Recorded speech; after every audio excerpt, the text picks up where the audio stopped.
Invito a todo el pueblo venezolano a que lea el proyecto de reforma y se dé cuenta de que la magnitud de los cambios que se están proponiendo no se corresponde con un proceso de reforma, sino que es un planteamiento en su contra.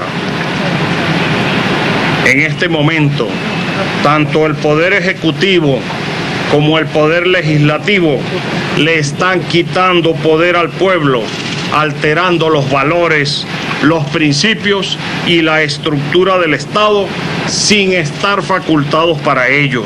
Alerto al pueblo venezolano, a la nación toda, para que no se deje quitar lo que le corresponde. Ese poder es de todo el pueblo venezolano. No se dejen engañar. Según esto, la motivación de la reforma constitucional, tal como se ha presentado, es llevar al pueblo venezolano hacia un proceso de transición, hacia algo que se denomina de manera genérica socialismo, sin indicar claramente a qué se refiere este término. Como ya manifesté en otra ocasión, cuando entregué el Ministerio de la Defensa, la palabra socialismo no tiene un significado uniforme y puede incluir regímenes como el de Pol Pot en Camboya y la Unión Soviética estalinista, hasta el llamado socialismo nórdico o el socialismo democrático europeo. ¿A qué socialismo se nos quiere llevar? ¿Por qué no se le dice al pueblo claramente hacia dónde se piensa conducir a la nación? Tenemos como pueblo que exigir que se nos diga claramente el destino de nuestro futuro y no se nos mienta con un supuesto socialismo a la venezolana. Lamentablemente, lo que ha ocurrido es que en vez de ir hacia una interpretación progresiva y mejorada del texto constitucional, se ha ido hacia una interpretación regresiva, sobre todo limitando los derechos fundamentales. Cuando se analiza el contenido de la reforma, cualquiera puede darse cuenta de que ninguno de los artículos propuestos enfrenta los verdaderos problemas del país. Por lo tanto, en el fondo, esta propuesta de reforma solo le está quitando poder al pueblo por dos vías. Primero, porque usurpa de manera fraudulenta el poder constituyente del pueblo. Y segundo, porque las autoridades de la nueva geometría del poder que se crearían no serían elegidas por el pueblo.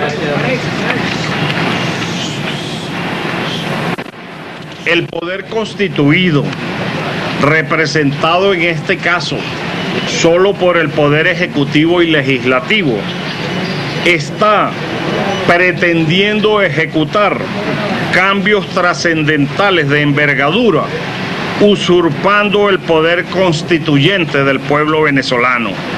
Y esto constituye o puede materializar un golpe de Estado que impondrá un modelo que de facto pasará a ser de derecho.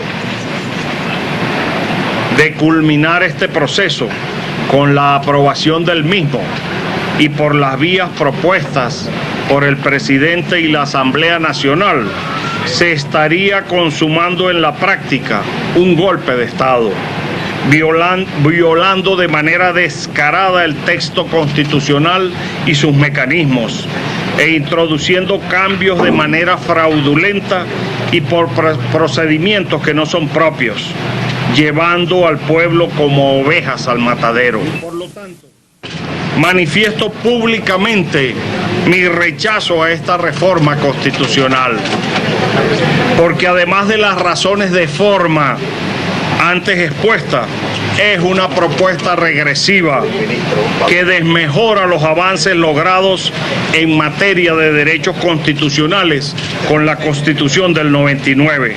Es el pueblo la fuente del poder constituyente y de él emana el derecho constituyente y de la soberanía.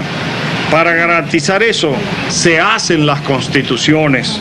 Lo contrario es regresar al absolutismo.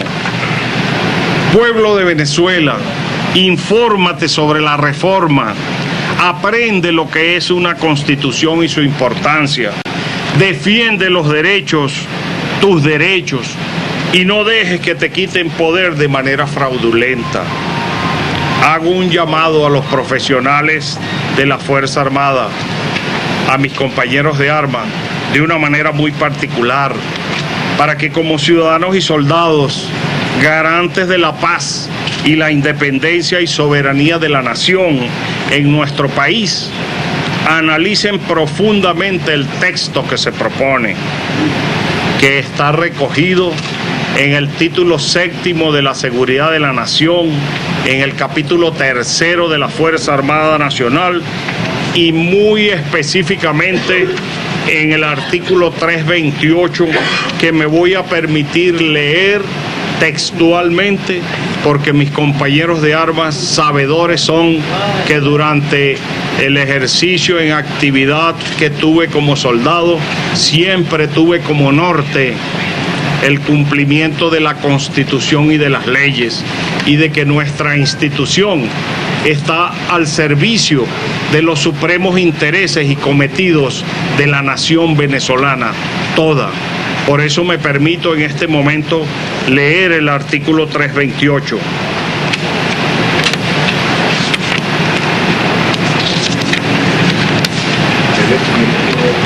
Capítulo 3 de la Fuerza Armada Nacional, artículo 328. La Fuerza Armada Nacional constituye una institución esencialmente profesional,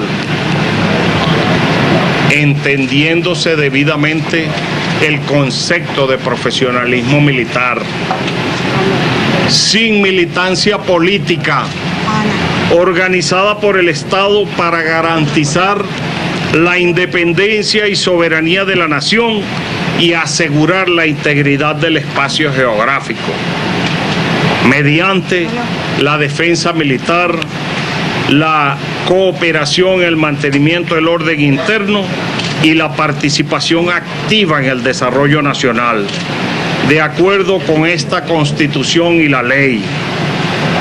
En el cumplimiento de sus funciones, está al servicio exclusivo de la nación y en ningún caso al de persona o parcialidad política alguna.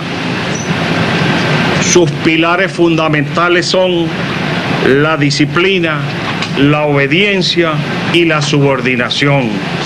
La Fuerza Armada Nacional está integrada por el Ejército, la Armada, la Aviación y la Guardia Nacional, que funcionan de manera integral dentro del marco de su competencia para el cumplimiento de su misión, con un régimen de seguridad social integral propio según lo establezca su respectiva ley orgánica.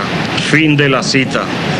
La única arma democrática y legal que nos queda es votar no y defenderlo ante la pretensión de consumar rápidamente esta imposición no democrática que nos conduce a un nefasto retroceso.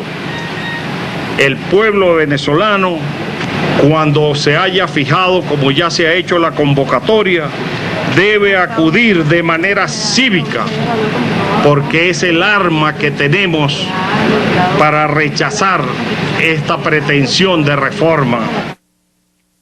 Realiza un fraude constituyente en curso. Solo así podremos salvar a la patria de las nefastas consecuencias que en todo orden padeceremos todos los venezolanos y venezolanas si se consuma este golpe de Estado. 5:57